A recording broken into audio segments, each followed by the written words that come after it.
हाँ बच्चा, last class में कहाँ तक किया था हमने?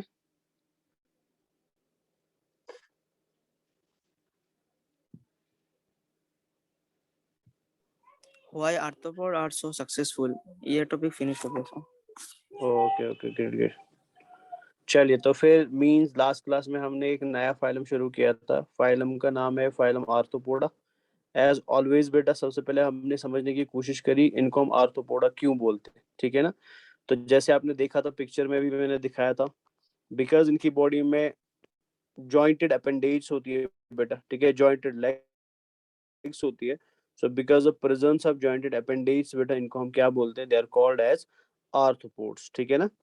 फिर हमने ये भी देखा था कि आर्थ्रोपोड्स को शुरू करने का काम या इस फाइलम को एस्टेब्लिश करने का काम दो साइंटिस्ट ने किया था। एक का नाम था स्टैनियस एंड दूसरे का नाम था सीबोल्ड बेटा। लार्जेस्ट फाइलम माना जाता है एनिमल किंगडम का बेटा। क्यों लार्जेस्ट माना जाता है? बिकॉज इसके अंदर 11 लाख स्पीशीज पाई जाती है, ठीक है ना। तो because of such large number of species बेटा, इसको हम एक सक्सेसफुल फाइलम मानते हैं। ये भी हमने देखा था कि जितनी भी स्पीशीज बेटा नेम्ड है या डिस्कवर्ड लिविंग स्पीशीज है, अगर हम उनको सबको इकट्ठा कर दे तो आउट ऑफ ऑल दो स्पीशीज बेटा 2/3 स्पीशीज जो होता है वो किनका होता है, वो आर्थ्रोपोड्स का होता है। तो ये इंपॉर्टेंट है, याद रखेंगे। फिर एनसीईआरटी में एक लाइन लिखा था कि most successful group of animal लिखा था, बट हमने इसको डिटेल में समझा कि इनको हम सक्सेसफुल क्यों बोलते हैं और ये सक्सेसफुल क्यों है। तो दो अलग अलग क्वेश्चन हमने देखे थे, why they called successful and why they are so successful बेटा। तो why they are called as successful 11th का क्वेश्चन है, 11th एग्जाम में पूछा जाता है बेटा बोर्ड में। तो याद रखेंगे, लार्जेस्ट नंबर ऑफ स्पीशीज होता है, वाइड स्प्रेड डिस्ट्रीब्यूशन होता है, वेराइटी ऑफ हैबिटेट होते हैं बेटा इनके, वेराइटी ऑफ फूड हैबिट्स होते हैं, कैपेबिलिटी ऑफ डिफेंस होता है एंड पावर ऑफ एडेप्टेशन होता है। तो इन सारे रीजंस की वजह से इनको हम सक्सेसफुल बोलते हैं। नेक्स्ट बेटा, इनका रीजन क्या है, why they are so successful. तो हमने देखा था एक्सोस्केलेटन पाया जाता था जो क्यूटिकल का होता था, जिसमें मोस्टली काइटिन प्रोटीन पाया जाता था, बट काइटिन के अलावा कैल्शियम कार्बोनेट एंड लिपिड्स भी देखने को मिलते थे। हमने देखा था जॉइंटेड अपेंडेज पाई जाती थी जो इफेक्टिव मूवमेंट में मदद करती है। वेरियस स्पेशलाइजेशन ऑर्गन सिस्टम में देखने को मिलता है। नर्वस सिस्टम बेटर डेवलप्ड होता है। Behaviour pattern and primitive intelligence देखने को मिलता है एंड इफेक्टिव लोकोमोशन होती है बेटा because of presence of striated muscles. अच्छा, आर्थ्रोपोड जो बेटा, जो हमने ऑलरेडी लास्ट क्लास में देखा भी था, आर्थ्रोपोड जो होते हैं बेटा बायलेटरली सिमेट्रिकल होते हैं, ट्रिप्लोब्लास्टिक होते हैं। अच्छा मेरे को बताइए, आर्थ्रोपोड्स में जो सेगमेंटेशन होता है उस सेगमेंटेशन को हम क्या बोलते हैं? Segmentation. उसको हम टैगमेटाइजेशन बोलते हैं। And tagmatization is the true segmentation और false segmentation? False segmentation. False segmentation. And हर एक सेगमेंट को हम क्या बोलते हैं? Tegmata और tegma. वेरी गुड, टैगमेटा बोलते हैं या टैगमा बोलते हैं। और तो ओवरऑल आपने देखा था आर्थ्रोपोड्स के अंदर 3 टैगमेटा होते हैं, ठीक है ना। एक को हम बोलते थे हेड, जैसे हमने यहाँ पे देखा था, एक को हम हेड बोलते हैं। फिर नेक्स्ट पार्ट को हम बेटा थोरेस बोलते हैं एंड नेक्स्ट पार्ट को हम क्या बोलते हैं, एब्डोमेन बोलते हैं। सो दीज आर द 3 टैगमेटास बेटा। क्लियर है ना, ये भी आपने याद रखा था। फिर आपने देखा था कि आउट ऑफ दीज टेगमेटा जो थोरेसिक वाला टेगमेटा होता है, इससे क्या डेवलप होती है, लेग्स डेवलप होती है। याद रखेंगे, लेग्स ओनली कहाँ से बनती है, थोरेसिक रीजन से बनती है। एब्डोमेन रीजन में कोई भी लेग देखने को नहीं मिलता है। So all the legs start from the thoracic region बेटा। thoracic के भी 3 पार्ट्स होते थे, प्रोथोरेस, मीजोथोरेस एंड मेटाथोरेस। सीलोम की बात करें तो आर्थ्रोपोड्स के अंदर सीलोम बेटा ट्रू सीलोम होता है, दे आर सीलोमेट्स। लेकिन बिकॉज इनके पास ओपन सर्कुलेटरी सिस्टम होता है तो coelom is filled with blood बेटा। So because the coelom is filled with blood, ऐसे सीलोम को हम क्या बोलते हैं, it is called as haemocoel बेटा। इसको हम हीमोसील बोलते हैं, याद रखेंगे आप। काइटिनस एक्सोस्केलेटन होता है, जॉइंटेड अपेंडेज होती है। तो ये चीजें हमने लास्ट क्लास में ऑलरेडी डिस्कस करी थी बच्चा, ठीक है ना। अच्छा ये भी देखा था हमने, ये माइक किसका ऑन है? हाँ रियलमी माइक ऑफ कर दो बेटा, पहले तो नाम रखा करो कुछ क्लास में।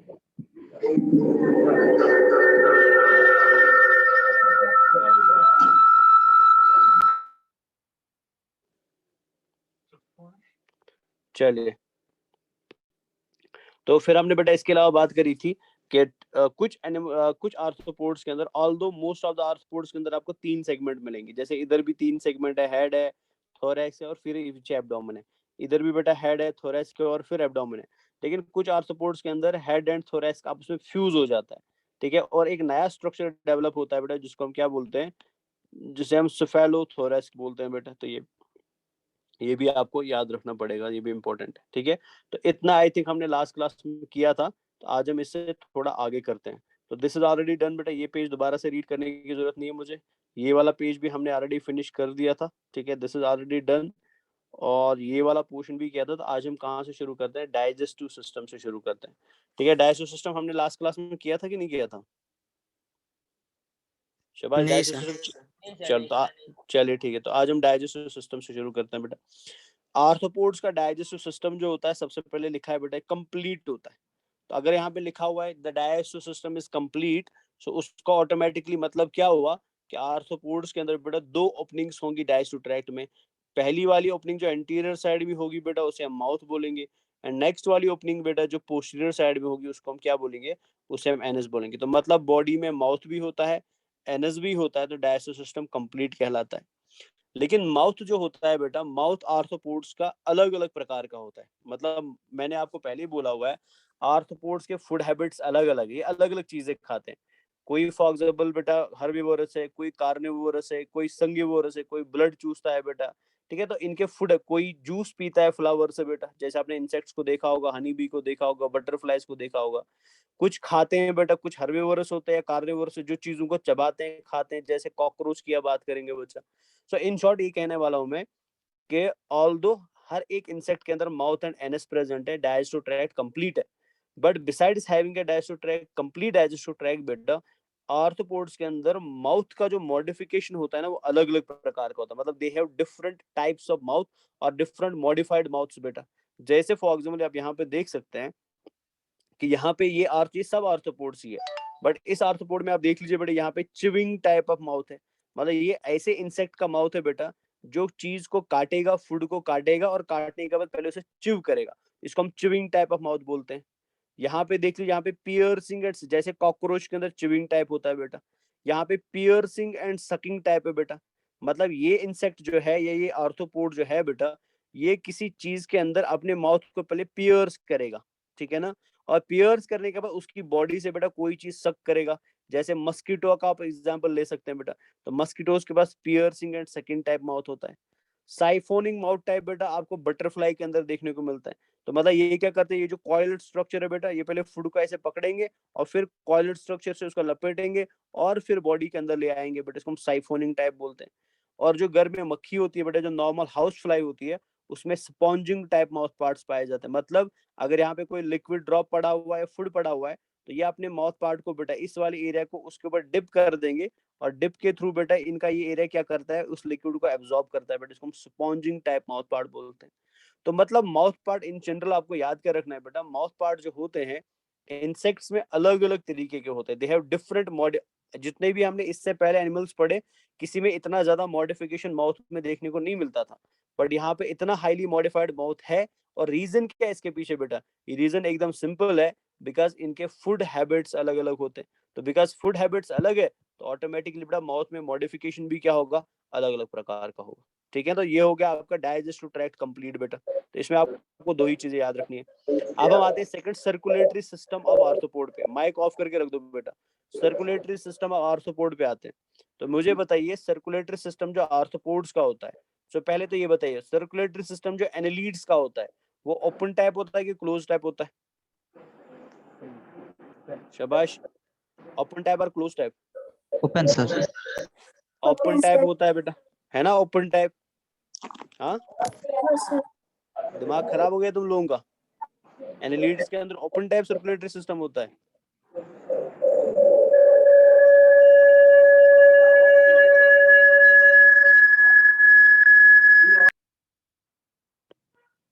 बेटा अगर आपका माइक दोबारा से ऐसे ऑन हुआ ना, मैं क्लास से बाहर कर दूंगा आपको। एनालीड्स के अंदर बेटा ओपन टाइप सर्कुलेटरी सिस्टम नहीं होता है, क्लोज टाइप सर्कुलेटरी सिस्टम होता है। तो दिमाग कहाँ है आप लोगों का? एनालीड्स के अंदर क्लोज टाइप सर्कुलेटरी सिस्टम होता है, और वहां पे मैंने बोला भी था ये बहुत इंपॉर्टेंट है। क्यों इंपॉर्टेंट है बेटा? बिकॉज इधर तक जितनी भी चीजें हम पढ़ते आए हैं ना, हर जगह पे बेटा आने वाले फाइलम में मॉडिफिकेशन देखने को मिला है। जैसे सीलेंट्रेटा ज्यादा मॉडिफाइड है पोरिफेरा से, टीनोफोरा ज्यादा मॉडिफाइड है सीलेंट्रेटा से, प्लेटिहेल्मिन्थ ज्यादा मॉडिफाइड है टीनोफोर से, निमेट हेलमिंथ बेटा ज्यादा मॉडिफाइड है प्लेट हेलमिंथ से, एनालीड बेटा ज्यादा मॉडिफाइड है निमेट हेलमिंथ से, ठीक है ना, हर जगह मॉडिफिकेशन देखने को मिला। बट सर्कुलेटरी सिस्टम में यहाँ पे बेटा उल्टा हो गया, यहाँ पे एनालीड में क्लोज टाइप सर्कुलेटरी सिस्टम था, close type circulatory system is a better circulatory system. लेकिन जब हम आर्थ्रोपोड में आए ना, हमें लग रहा था कि क्लोज टाइप ही देखने को मिलेगा, बट आर्थ्रोपोड्स के अंदर कैसा टाइप देखने को मिलता है, ओपन टाइप सर्कुलेटरी सिस्टम देखने को मिलता है। तो ओपन टाइप सर्कुलेटरी सिस्टम में ऑलरेडी मैं आपको बता चुका हूँ बेटा, ओपन टाइप सर्कुलेटरी सिस्टम में क्या होता है, एक पल्सेटरी हार्ट होता है, मतलब एक बीट करने वाला हार्ट होता है, कॉन्ट्रैक्ट एंड रिलैक्स करने वाला हार्ट होता है बेटा। और इस हार्ट से क्या निकलता है, ब्लड बाहर निकलता है। मान लीजिए यहाँ से ब्लड बाहर आ रहा है, और यहाँ से जो ब्लड बाहर आ रहा है ये किससे बाहर आएगा, ये एक ब्लड वेसल से बाहर आएगा बेटा। और इधर से ब्लड वापस एंटर कर रहा है, हार्ट के अंदर एंटर कर रहा है, और कहाँ से एंटर करेगा, अगेन ब्लड वेसल से एंटर करेगा, ठीक है ना। अब जब ब्लड बेटा जब ब्लड वेसल से बाहर आता है, जैसे आप इस एग्जांपल में देख सकते हैं, तो बाहर आने के बाद ये ब्लड जो है इसको जाना चाहिए था दूसरी ब्लड वेसल में, ठीक है ना, इसको दूसरी ब्लड वेसल में एंटर करना चाहिए था, बट ये दूसरी ब्लड वेसल में एंटर नहीं कर पाता है बेटा। क्यों नहीं कर पाता है, बिकॉज आगे कोई ब्लड वेसल होता ही नहीं है, ठीक है ना। तो फिर ये डायरेक्टली कहाँ जाएगा, ये बॉडी की स्पेस में जाएगा। इमेजिन कर लीजिए फॉर एग्जांपल, यहाँ पे ये बॉडी का कैविटी है बेटा, ये मान लीजिए ये बॉडी कैविटी, अगर मैं इसको ऐसे बना दूं, ये बॉडी कैविटी है। So this body cavity is called as coelom बेटा, इसको हम सीलोम बोलते हैं। तो हो क्या रहा है, हो ये रहा है बच्चा कि हार्ट से, ये हार्ट है ना, तो हार्ट से ब्लड बाहर आया ब्लड वेसल में, और ब्लड वेसल से ब्लड डायरेक्टली बेटा सीलोम के अंदर चला गया। सीलोम के अंदर छोटी छोटी स्पेसेस होती है जिन्हें हम साइनसेस बोलते हैं। अब सीलोम से जो ब्लड होता है बेटा वो वापस कहाँ पे चला जाता है, हार्ट में चला जाता है बेटा, ऐसे हार्ट में चला जाएगा। तो मतलब यहाँ पे ब्लड किसी जगह पे ब्लड वेसल से बाहर आ रहा है और डायरेक्टली बेटा बॉडी के सीलोम में जा रहा है। तो ऐसे सर्कुलेटरी सिस्टम को हम क्या बोलते हैं, ओपन टाइप सर्कुलेटरी सिस्टम बोलते हैं, ठीक है ना। तो ओपन टाइप सर्कुलेटरी सिस्टम बेटा ऐसा सर्कुलेटरी सिस्टम होता है जहाँ पे हार्ट से ब्लड आएगा ब्लड वेसल में, और ब्लड वेसल से साइनस या सीलोम में जाएगा, और सीलोम से फिर वापस हार्ट में जाएगा। इसको हम ओपन टाइप सर्कुलेटरी सिस्टम बोलते हैं। तो याद रखेंगे आर्थ्रोपोड्स के अंदर जो सर्कुलेटरी सिस्टम होता है that is open type circulatory system. Second चीज बेटा ऑलरेडी आपको लास्ट क्लास में बता चुका हूँ, जो बहुत इंपॉर्टेंट है और कॉमनली आपको याद रखना है बेटा। इमेजिन कर लीजिए कि ये एक इनवर्टिब्रेट है, इनवर्टिब्रेट मतलब जो हम अभी पढ़ रहे हैं बेटा। तो मेरे को बता, अगर मैं यहाँ पे नंबरिंग करूँ, ये है ए साइड, ये है बी साइड बेटा। तो बता ए एंड बी में इस इनवर्टिब्रेट के अंदर डॉर्सल साइड कौन सा है और वेंट्रल साइड कौन सा है,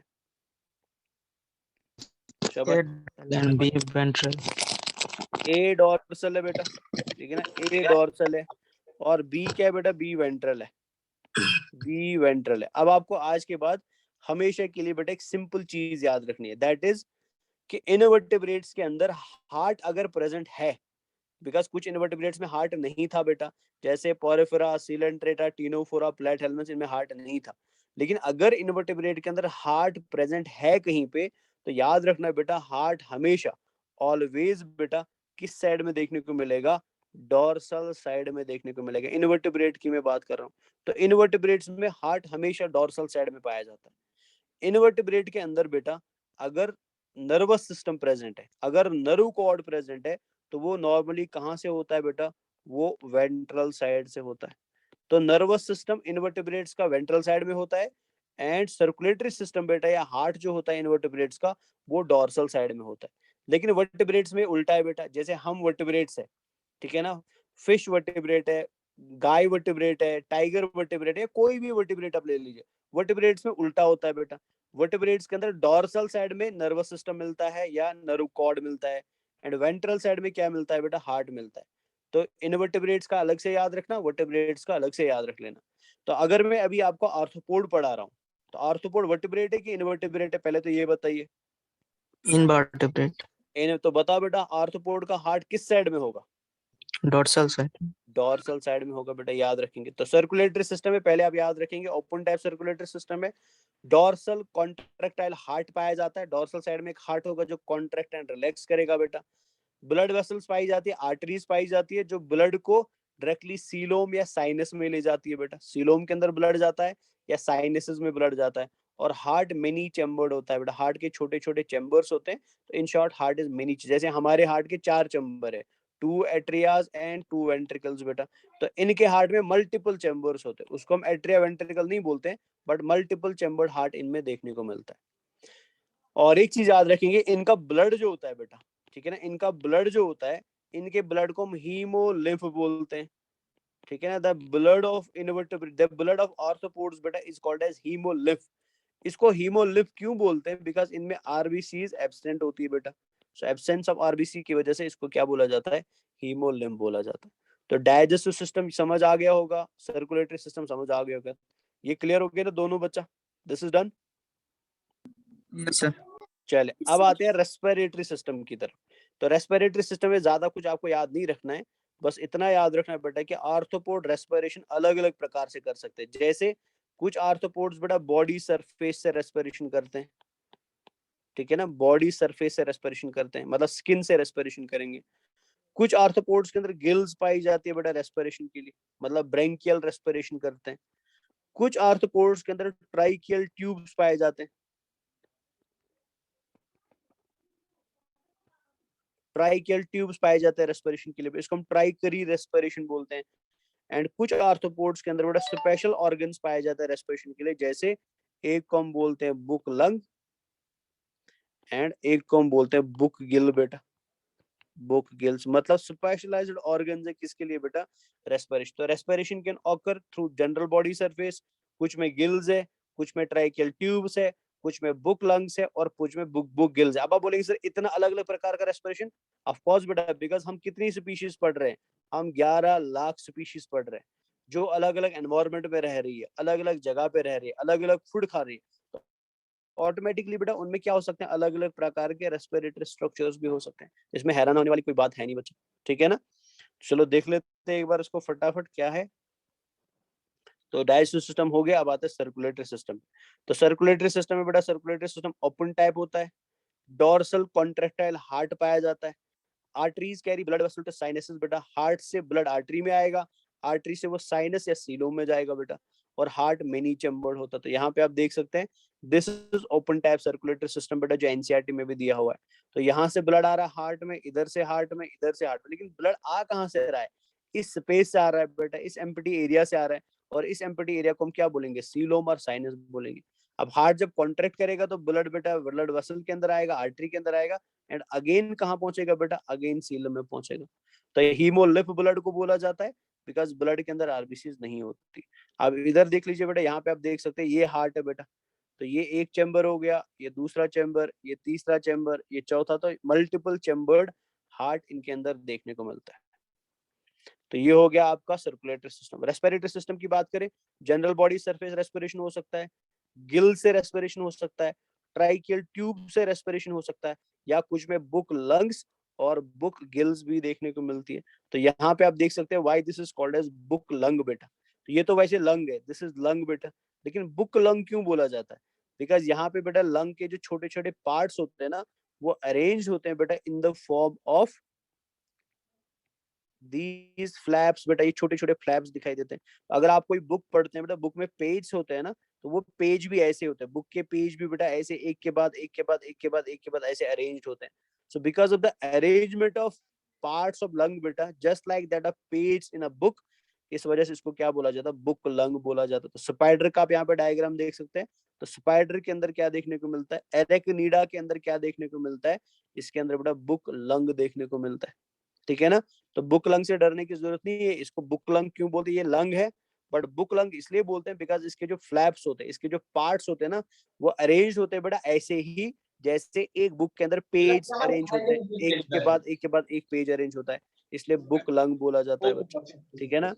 यहाँ पे देख सकते, ये इलेक्ट्रॉन माइक्रोस्कोपिक फोटोग्राफ है बुक लंग का, ध्यान से देख लो बेटा। ये पूरा का पूरा लंग है, ये पूरा का पूरा लंग है, बट इसके अंदर देख लीजिए फ्लैप्स है ना कैसे अरेंज है, जैसे पेज लग रहे हैं, एक बुक के पेज लग रहे हैं। तो इसलिए इसको क्या बोला जाता है? बुक लंग बोला जाता है। बुक गिल कैसा होता है? तो ये देख लीजिए, दिस इज बुक गिल बच्चा। तो ये गिल्स है बेटा। अब इनको भी बुक गिल्स क्यों बोलते हैं? बिकॉज ये भी कैसे अरेंज है बेटा? ऐसे एक के बाद एक arrange in the form of flaps बेटा। तो इसलिए इसको क्या बोला जाता है? बुक गिल बोला जाता है। तो ये इसलिए पिक्चर एडिट है ताकि आपको बस नाम याद ना रहे, आपको आइडिया भी लगे कि एक्चुअल में वो दिखने में कैसा था, ठीक है ना। These are book lungs and book gills बच्चा। सो ये हो गया आपका digestive system, circulatory system and respiratory system. यहाँ तक क्लियर हो गया? This much is clear? Yes sir. और ये बातें कौन कर रहा है? सर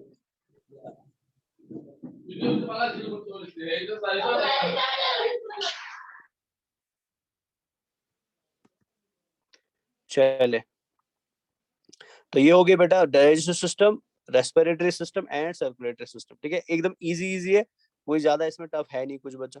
अब आते हैं नेक्स्ट सिस्टम की तरफ, that is called as excretory system बेटा, ठीक है ना। एक्सक्रीटरी सिस्टम ऑफ इंसेक्ट्स या इन जनरल आर्थ्रोपोड्स बेटा, excretory system of arthropods.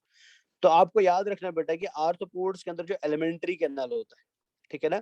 Alimentary canal में माउथ होगा, माउथ के बाद ईसोफेगस होगा, फिर क्रॉप होगा, फिर गिजर्ड होगा, और फिर उसके बाद क्या पाया जाता है बेटा, गट पाया जाता है। और गट के बेटा दो रीजन्स होते हैं, अगर मैं दो मेजर रीजन्स बना लूं तो ये एक पार्ट ऐसे हो गया, फिर इधर दूसरा पार्ट ऐसे होगा, ऐसे होगा, और फिर यहाँ पे एनस होगा बेटा ऐसे। ये वाला पार्ट जो गट का है ना, this is called as mid gut बेटा, मिड गट। ये जो पार्ट है बेटा, बिकॉज ये लास्ट वाला पार्ट है, this is called as hind gut बेटा, मतलब लास्ट वाला गट का या एलिमेंट्री कैनाल का लास्ट वाला पार्ट। अब mid gut and hind gut के बीच में यहाँ पे बेटा, ठीक है ना, कुछ ट्यूब लाइक स्ट्रक्चर पाए जाते हैं, जैसे एम्पिटी ट्यूब्स है ना, ऐसे ट्यूब लाइक स्ट्रक्चर्स पाए जाते हैं ऐसे।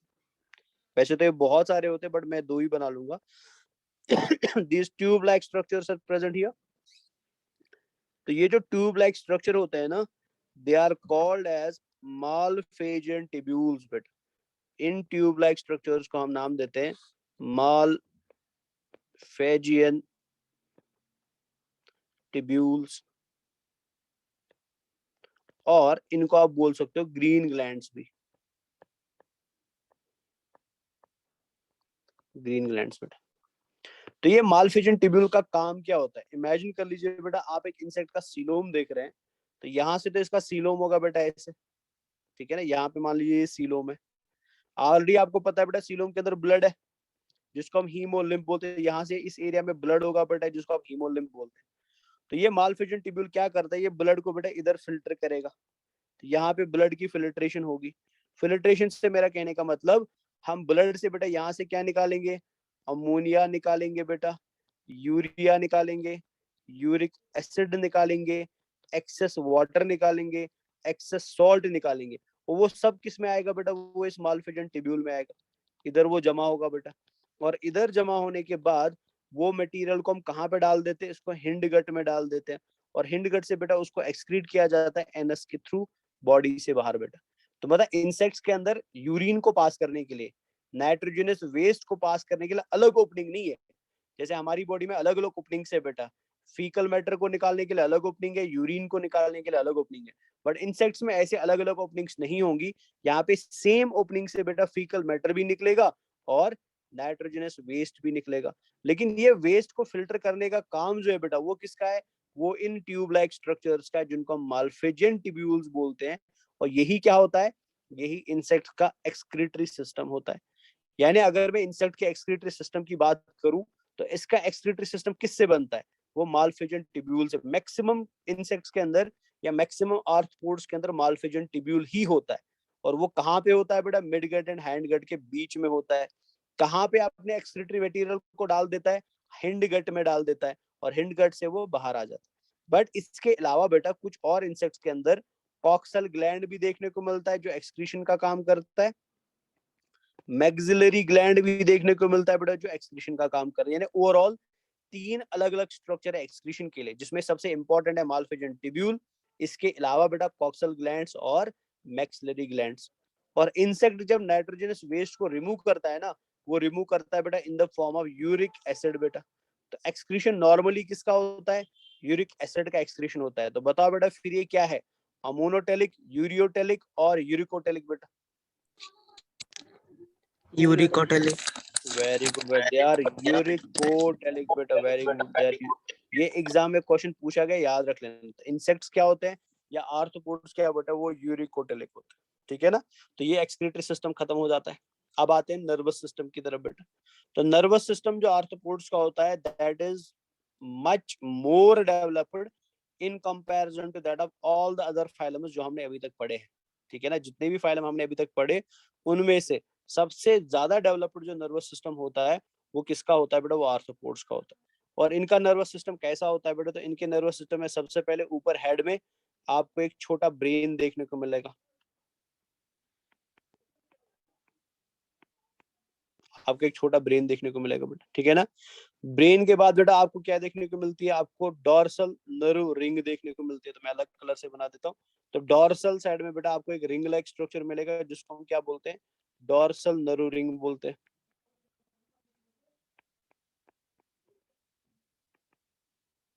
डॉर्सल नर्व रिंग बोलते हैं बेटा। और डॉर्सल नर्व रिंग के बाद आपको क्या देखने को मिलेगा, दो नर्व कॉर्ड देखने को मिलेंगे। तो ये मान लीजिए ये एक नर्व कॉर्ड है और ये दूसरा नर्व कॉर्ड है। और ये दोनों नर्व कॉर्ड कहाँ होंगे आप बताइए, डॉर्सल साइड में कि वेंट्रल साइड में।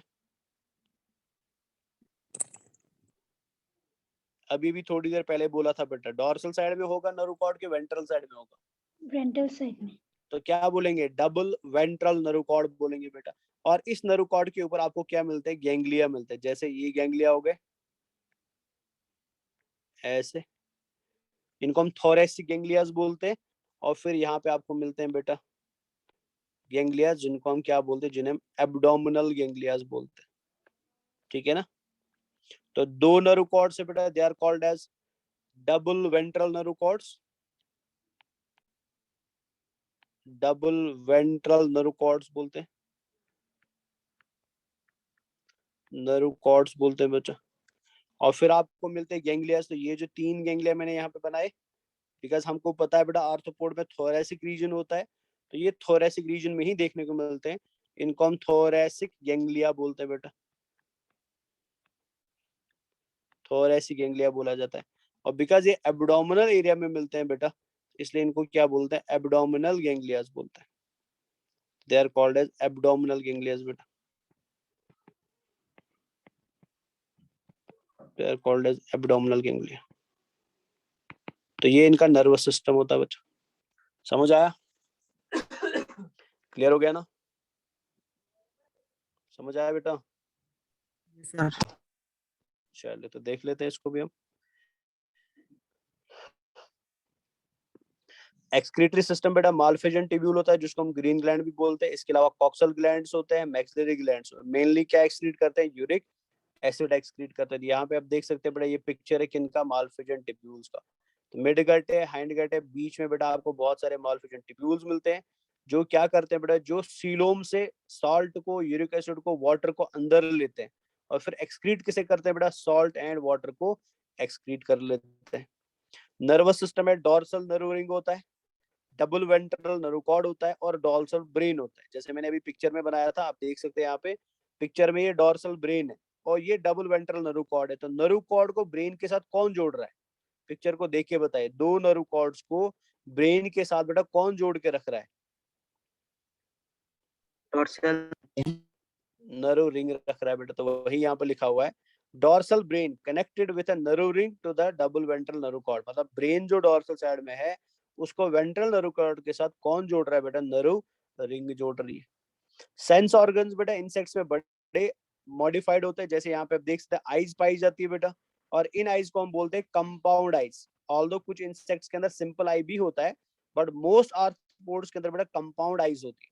कंपाउंड आई का मतलब क्या हुआ, अगर आप इसको ध्यान से देख सकते हैं, ये जैसे हमारी आंख के अंदर खाली एक लेंस है, लेकिन इंसेक्ट की आंखों के अंदर बेटा बहुत सारे छोटे छोटे लेंसेज होते हैं। आप यहाँ पे देख सकते हैं, there are millions of minute lenses बेटा। इन लेंसेज को हम नाम देते हैं ओमेटिडिया बेटा, they are called as ommatidia. तो ऐसी आंख जो बहुत सारे ओमेटिडिया की बनी हो बेटा, ऐसी आंख को हम क्या बोलते हैं, इसको हम कंपाउंड आई बोलते हैं। ठीक है, this eye is called as compound eye बेटा। तो इनमें कंपाउंड आई देखने को मिलता है। एंड कंपाउंड आई की प्रॉपर्टी ये होती है कि जब वो इमेज बनाती है ना, वो मोजेक इमेज बनाती है बेटा, वो मोजेक इमेज बनाती है। मोजेक इमेज का मतलब हुआ, अगर आपको अभी कोई इंसेक्ट देख रहा है तो आपकी बॉडी बेटा उसको ऐसे दिखाई देगी, आपका हेड अलग से दिखाई देगा, आपके कान अलग से दिखाई देंगे, आपका नेक अलग से दिखाई देगा, आपका थोरेसिक अलग दिखाई देगा, टांगे ऐसी कटी हुई दिखाई देगी। क्यों ऐसा होता है? बिकॉज हर लेंस बेटा अपना अपना इमेज अलग बनाता है, इसलिए इमेज पूरी नहीं बन पाती है। इमेज बेटा ऐसे पार्ट्स में बनती है, ऐसी इमेज को हम क्या बोलते हैं? इसको हम मोज़ेक इमेज बोलते हैं बेटा। तो मोज़ेक इमेज कौन बनाता है? कंपाउंड आई बनाता है। इसके अलावा इनमें एंटीने पाए जाते हैं बेटा। एंटीने का काम होता है टच को सेंस करना, स्मेल को सेंस करना, साउंड को सेंस करना, टेम्परेचर को सेंस करना, डैश एंड डैश। इसके अलावा स्टैटोसिस्ट होता है जो बॉडी को बैलेंस करता है जब ये उड़ते हैं या स्विम करते हैं या मूव करते हैं बेटा। कीमो एंड टैक्टाइल रिसेप्टर ये केमिकल्स को सेंस कर सकते हैं, टच को सेंस कर सकते हैं। इनमें आवाज सुनने की बेटा, ऑडिशन की भी प्रॉपर्टी है, they can sense the sound waves बेटा। ये साउंड वेव्स को सेंस करते हैं बिकॉज इनमें ऑडिटरी रिसेप्टर्स या ऑडिटरी ऑर्गन्स भी होते हैं। ये टेस्ट भी कर सकते हैं चीजों का बेटा, किस फ्लावर में कैसा नेक्टर है, किस फूड का कैसा टेस्ट है, बिकॉज इनमें क्या पाए जाते हैं? टेस्ट रिसेप्टर्स भी पाए जाते हैं। सो this is the nervous system and excretory system बचा। तो यहाँ पे कुछ पिक्चर भी है, तो ये आप बाद में घर पे देखना। तो डाइजेस्टिव सिस्टम हो गया, एक्सक्रीटरी सिस्टम हो गया, सर्कुलेटरी सिस्टम हो गया, नर्वस सिस्टम हो गया एंड सेंस ऑर्गन्स हो गए बच्चा। यहाँ तक क्लियर है? This much is clear. चलिए आगे बढ़ते हैं। अब यहाँ पे रिप्रोडक्शन की बात करें, दे आर मोस्टली डायोशियस। तो बताओ फटाफट, डायोशियस का मतलब? Cross reproduction sir. यूनिसेक्सुअल और बाइसेक्सुअल? बाइसेक्सुअल। बाइसेक्सुअल बेटा। इनमें peered reproductive organs and ducts होते हैं। इसका मतलब क्या हुआ कि एक इंसेक्ट के अंदर अगर टेस्टीज है तो वो दो होंगी बेटा। पियर्ड का मतलब हुआ दो। एक इंसेक्ट के अंदर ओवरी है तो वो भी दो होंगी बेटा। There will be two testes, there will be two ovaries, there will be two ducts बेटा। जैसे फॉर एग्जांपल स्पर्म डक्ट दो होंगे, ओवरी डक्ट दो होंगे बेटा। इनमें जो भी रिप्रोडक्टिव ऑर्गन होगा या उसके साथ जो भी रिलेटेड चीज होगी वो हमेशा दो दो मिलेंगी बेटा, वो पियर्ड होंगी। फर्टिलाइजेशन बेटा इंटरनल होता है और मोस्टली अंडे देते हैं, कॉमनली अंडे देते हैं, लेकिन इसका एक्सेप्शन भी है बेटा। एक्सेप्शन इसका है स्कॉर्पियन। स्कॉर्पियन जो होता है बेटा वो ओविपेरस नहीं होता है, वो ओवो विविपेरस होता है बेटा। ओवो विविपेरस होता है। ओवो विविपेरस का मतलब क्या हुआ कि ओविपेरस का मतलब होता है जो अंडा देता है, फिर हम उस अंडे को कलेक्ट करते हैं और फिर उसको बेटा हम इंक्यूबेट करते हैं, फिर उससे बच्चा निकलता है। मतलब बच्चा माँ की बॉडी के बाहर अंडे से निकलता है। अंडा बॉडी से बाहर आया, जैसे मुर्गी ने अंडा दिया तो वो अंडा मुर्गी की बॉडी से बाहर आया, फिर हम उसको इंक्यूबेट करा के बेटा बॉडी के बाहर बच्चे को अंडे से निकालते हैं, उसको हम ओविपेरस बोलते हैं। लेकिन ओविपेरस में क्या होता है कि जो एनिमल ओविपेरस होगा ना वो अंडा देगा, बट अंडा मदर की बॉडी से बाहर नहीं आएगा, एग मदर की बॉडी से बाहर नहीं आएगा। तो फिर हैचिंग ऑफ एग कहाँ पे होगा? इनक्यूबेशन ऑफ एग कहाँ पे होगा? वो मदर की बॉडी के अंदर ही होता है। तो मतलब बच्चा जो पैदा होगा ना वो मदर की बॉडी के अंदर से ही निकलेगा, बट वो यूट्रस से नहीं निकलेगा। आप समझ रहे हैं ना? वो कहाँ से निकलेगा? वो एग के अंदर से निकलेगा। ऐसी कंडीशन को हम क्या बोलते हैं? उसको ओवो विविपेरस बोलते हैं। तो हमारे पास एक आर्थ्रोपोड ऐसा है बेटा जो ओवो विविपेरस है, और उसका नाम क्या है बेटा? उसका नाम स्कॉर्पियन है। बाकी कैसे होते हैं? बाकी डायरेक्टली अंडे देते हैं, बाकी ओविपेरस होते हैं। तो ये तो ऑलरेडी हम पढ़ ही चुके हैं बेटा, ये मैं दोबारा से नहीं बताऊंगा, ठीक है ना? ये आप ऑलरेडी पढ़ चुके हैं एनसीईआरटी की लाइन से, यहाँ पे लोगो लगा हुआ है, या बाद में पढ़ लेना। हम ये वाला पैराग्राफ पढ़ लेते हैं जो इंपॉर्टेंट। इकोनॉमिकली इंपॉर्टेंट इंसेक्ट कौन कौन सा, मतलब वो कौन सा इंसेक्ट है बेटा जिससे हमको फायदा मिलता है? एपिस है बेटा। एपिस का मतलब ये एग्जाम के लिए इंपॉर्टेंट है, तो प्लीज याद रहे, इससे क्वेश्चन बहुत बार पूछा गया। हनी बी से बेटा हमको हनी मिलता है, तो ये इकोनॉमिकली इंपॉर्टेंट है। बॉम्बेक्स और सिल्क वॉर्म जिसको हम कॉमनली बोलते हैं, उससे हमें सिल्क मिलता है, ये भी इंपॉर्टेंट है। लैसिफर और लैक इंसेक्ट बेटा, इससे हमें लैक मिलता है। लैक से हम बेटा चूड़िया वूड़िया बनाते हैं बेटा, ठीक है? जो शादी में चूड़िया पहनी जाती है तो वो इसी लैक से बनाई जाती है बेटा, जो शीशे के समान होता है, इसको हम लैसिफर बोलते हैं। तो they are economically important insects. हमको नुकसान कौन से इंसेक्ट्स पहुंचाते हैं बेटा? उनको हम ग्रिगेरियस इंसेक्ट्स बोलते हैं, जो हमें नुकसान पहुंचाते हैं। जैसे लोकस्ट बेटा, लोकस्ट मतलब ग्रास ऊपर, ये हमको नुकसान पहुंचाता है, हमारी फसल को खराब करता है बेटा। समंदर के अंदर बेटा इंसेक्ट है जिसको हम लाइम्यूलस बोलते हैं। Limulus is also called as king crab. और याद रख ले, किंग क्रैब एक लिविंग फॉसिल है बेटा। ये करोड़ों साल पहले भी पानी में रहता था और अभी भी पानी में जिंदा फॉर्म में मिलता है बेटा, इसको हम लिविंग फॉसिल बोलते हैं। एग्जाम का क्वेश्चन है। लाइम्यूलस एक लिविंग फॉसिल आर्थ्रोपोड होता है, ये भी ग्रिगेरियस इंसेक्ट होता है। ये भी क्या करता है? नुकसान पहुंचाता है बेटा। बीमारी कौन से इंसेक्ट कराते हैं? उनको वेक्टर्स बोलते हैं बेटा, बीमारी कॉज कराने वाले इंसेक्ट्स। जैसे एनोफ्लीज है, क्यूलेक्स एंड एडीज है, तीनों के तीनों मॉस्किटोज है बेटा, जो अलग अलग प्रकार की बीमारी कॉज कराते हैं। वो इंसेक्ट का सब फाइलम बेटा जिसमें सीलिया एंड फ्लैशदार नहीं होता है, उसको हम ऑनकायोफोरा बोलते हैं। ये एग्जाम में ऑलरेडी क्वेश्चन पूछा गया है बेटा। एंड स्कॉर्पियन क्या होता है बेटा, ये ओवो विविपेरस होता है। समझ आया? This much is done. Yes, sir. चलिए अब ये पिक्चर देख के मेरे को बताइए, इस पिक्चर को ध्यान से देखिए, मुझे बताइए बेटा, अगर इस कॉकरोच का नाम कॉकरोच ए है फॉर एग्जाम्पल बेटा, अब ये कॉकरोच ये बड़ा हो गया बेटा, ठीक है, ये हमेशा से बेटा इतने साइज का था कि कभी ये इस साइज से छोटा था? पिक्चर को ध्यान से देख के बताओ बेटा, कॉकरोच अगर आपको अभी बड़ा सा कॉकरोच दिखाई दे रहा है, क्या वो हमेशा से बड़ा कॉकरोच था कि कभी वो एकदम छोटा सा था? छोटा सा था।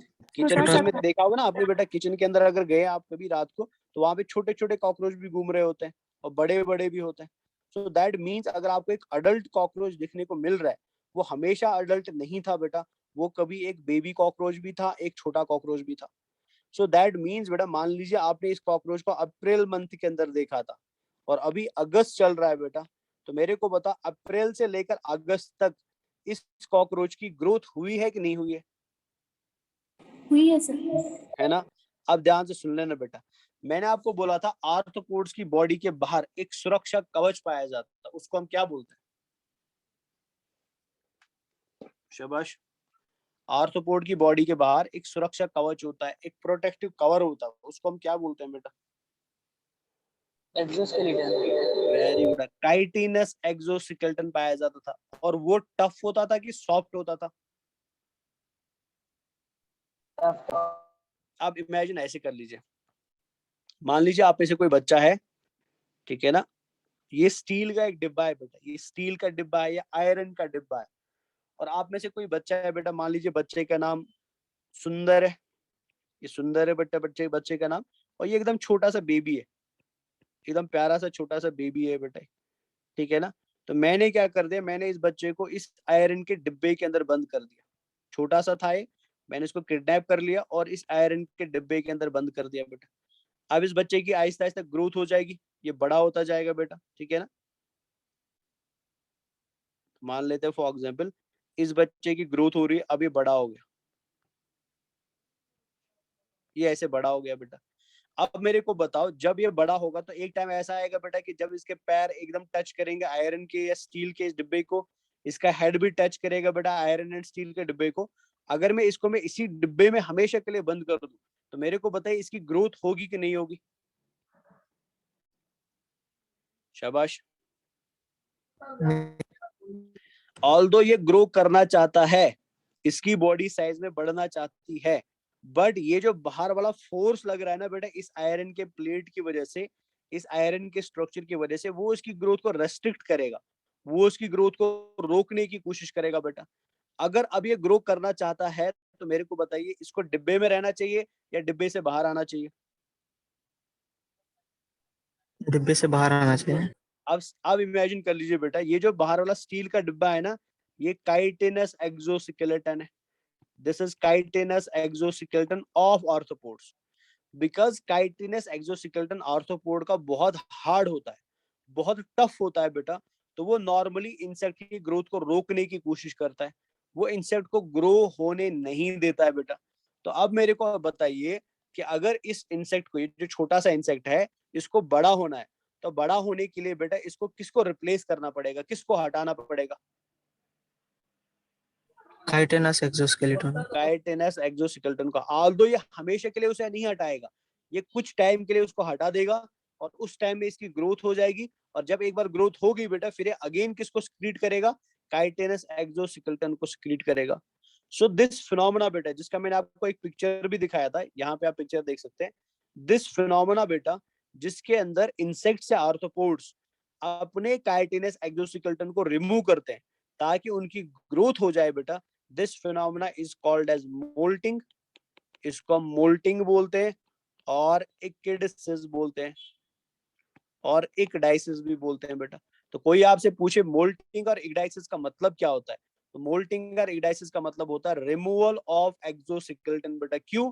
ताकि इनकी क्या हो जाए, ग्रोथ हो जाए। व्हाई आर्थ्रोपोड्स शो इक्डाइसिस और मोल्टिंग बेटा?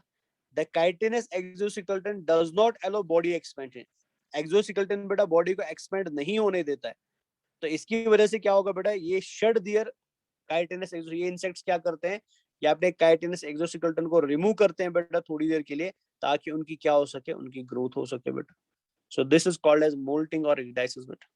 तो यहाँ पे आपका हो जाता है खत्म आर्थ्रोपोडा। समझ आया यहाँ तक? क्लियर हो गया? क्लियर Yes, हुआ sir. बच्चा? चलिए अब आगे बढ़ते हैं। अब आते हैं क्लासिफिकेशन ऑफ आर्थ्रोपोड की तरफ। आर्थ्रोपोडा के 4 सब फाइलम है, क्लास में नहीं बोल, नॉर्मली हम अभी तक क्लास देख रहे थे, लेकिन यहाँ पे हम सब फाइलम पहले देखेंगे। सो आर्थ्रोपोडा इज डिवाइडेड इनटू 4 सब फाइलम बेटा, ऑनकायोफोरा, ट्राइलोबिटोमॉर्फा, चेलिसेरेटा एंड मैंडिबुलेटा बेटा। तो सबसे पहले देखते हैं ऑनकायोफोरा को। ऑनकायोफोरा की बॉडी में छोटे छोटे क्लॉज पाए जाते, क्लॉ लाइक स्ट्रक्चर्स पाए जाते हैं, इसलिए ऑनकायोफोरा बोला जाता है। इनमें क्लॉज होते हैं बेटा, क्लॉ बेयरिंग अपेंडेज होते हैं। ये एग्जाम के लिए इंपॉर्टेंट क्वेश्चन है बेटा। कॉमनली हम इनको क्या बोलते हैं, एग्जाम में बहुत बार पूछा गया है, नीट में पूछा गया क्वेश्चन बेटा। इनको हम कॉमनली वेलवेट वर्म्स बोलते हैं और वॉकिंग वर्म्स बोलते हैं बेटा। तो याद रखेंगे ऑनकायोफोरा को कॉमनली वेलवेट और वॉकिंग वर्म बोला जाता है। इसका एग्जाम्पल है पेरिपेटस बेटा। तो पेरिपेटस को भी हम कॉमनली वेलवेट वर्म बोलते हैं या वॉकिंग वर्म बोलते हैं। आप यहाँ पे देख सकते हैं बेटा, ये पेरिपेटस है। इनको वॉकिंग वर्म क्यों बोलते हैं? बिकॉज इनके क्लॉज की वजह से ऐसे लगता है जैसे चल रहे हो बेटा, बिकॉज इनके क्लॉज बड़े बड़े होते हैं। मतलब ये ऐसी बॉडी है ना, फिर यहाँ पे छोटा सा एक क्लॉ होगा ऐसे, तो जिसकी वजह से लगता है कि ये चल रहे हैं, तो इसलिए वॉकिंग वर्म्स बोलते हैं। और ये पिक्चर किसका, ये पेरिपेटस का पिक्चर है। और एग्जाम का इंपॉर्टेंट क्वेश्चन है बेटा, पेरिपेटस कनेक्टिंग लिंक होता है बिटवीन एनालिडा एंड आर्थ्रोपोडा। मतलब पेरिपेटस के अंदर कुछ कैरेक्टर एनालिडा के जैसे हैं, कुछ कैरेक्टर आर्थ्रोपोडा के जैसे हैं। तो इसलिए बेटा ये कनेक्टिंग लिंक है बेटा, किस किस के बीच में, एनालिडा एंड आर्थ्रोपोडा के बीच में, जिससे हमें ये पता चलता है कि आर्थ्रोपोडा का एवोल्यूशन किससे हुआ है, एनालिडा से हुआ है। इसका एग्जाम्पल क्या है बेटा, पेरिपेटस। इंपॉर्टेंट एग्जाम के लिए। सेकंड सब फाइलम में बेटा ट्राइबिटोमॉर्फा। तो इसमें आपको ज्यादा याद रखने की जरूरत नहीं है, बस इतना याद रख ले ये सब के सब फॉसिल है। इनका कोई भी मेंबर जिंदा नहीं है बेटा, सबके सब मेंबर फॉसिल की फॉर्म में मिलते हैं, और ये सबसे पुराने आर्थ्रोपोड्स माने जाते हैं। तो ये इसका एक फॉसिल डायग्राम है बेटा, इनको हम ट्राइबिटोमॉर्फस बोलते हैं, ये भी इंपॉर्टेंट है। नेक्स्ट है चेलिसेरेटा बेटा। चेलिसेरेटा के अंदर क्लॉज एंड हॉर्न्स होते हैं, जैसे आप यहाँ पे देख सकते हैं बेटा, स्कॉर्पियन को देख सकते हैं, इसमें बेटा आपको यहाँ पे ऐसे क्लॉज मिलेंगे और ये हॉर्न्स मिलती है बेटा, इनको हम हॉर्न्स बोलते हैं। ठीक है, क्लॉज एंड हॉर्न्स बोलते हैं इनको। इनमें सेफेलोथोरैक्स एंड एब्डोमेन होता है। Body is divided into cephalothorax and abdomen. इनके 2 क्लासेस होते हैं, मीरोस्टोमा एंड एरेक्निडा। मीरोस्टोमा की एग्जांपल्स यहाँ पे दी हुई है जो आप याद करेंगे, एंड एरेक्निडा की एग्जांपल्स यहाँ पे दी हुई है बेटा जो आप याद करेंगे। अब नेक्स्ट है हमारे पास मैंडिबुलेटा। मैंडिबुलेटा को क्यों मैंडिबुलेटा बोलते हैं? बिकॉज इनमें माउथ पार्ट्स में मैंडिबल्स पाई जाती है, बड़े बड़े जॉ लाइक स्ट्रक्चर्स पाए जाते हैं। बॉडी में 3 पार्ट्स होते हैं, हेड, थोरैक्स एंड एब्डोमेन, और 2 पेयर ऑफ एंटीनेज होते हैं। एंटीने 2 पेयर में पाई जाते हैं। तो ये इंपॉर्टेंट पॉइंट है, याद रखेंगे, बिकॉज इंसेक्ट के अंदर 1 पेयर होता है ओवरऑल बेटा, इनके पास 2 पेयर ऑफ एंटीने होते हैं। इसके 3 क्लासेस होते हैं बेटा, क्रस्टेशिया, माइरियापोडा एंड इंसेक्टा। क्रस्टेशिया बेटा सी के डोमिनेंट आर्थ्रोपोड्स माने जाते हैं। समंदर के सबसे डोमिनेंट आर्थ्रोपोड जो होते हैं वो क्रस्टेशिया होते हैं। एग्जांपल है प्रान, लॉबस्टर एंड क्रेब बेटा। माइरियापोडा के अंदर बेटा माना जाता है कि 10,000 लेग्स होती है, ऑल्दो ये सच नहीं है बेटा। एग्जांपल है मिलीपीड, इनमें 6 लेग्स होती है, बिकॉज दे हैव 6 लेग्स, इसलिए इनको हेक्सापोडा बोला जाता है। ये लार्जेस्ट क्लास है एनिमल किंगडम का, लार्जेस्ट फाइलम आर्थ्रोपोडा है एंड लार्जेस्ट क्लास इंसेक्टा है। और एग्जांपल यहाँ पे दिए बेटा जो आप याद रखेंगे। तो यहाँ पे आपका आर्थ्रोपोडा हो जाता है खत्म बच्चा। सो this is end of arthropoda. ठीक है, डन विद दिस। समझ आया यहाँ तक बच्चा? Yes, sir. चलिए आज के लिए इतना काफी है, बिकॉज मेरे को थोड़ा काम है घर में, तो इधर मैं रोक देता हूँ। तो आज अब ये पूरा रिवाइज करेंगे आर्थ्रोपोडा वाला पोर्शन, और नेक्स्ट क्लास में इंशाल्लाह हम आर्थ्रोपोडा के बाद मोलस्का शुरू करेंगे। तो नोट्स में आपको अभी फॉरवर्ड कर देता हूँ। चले मिलता हूँ मैं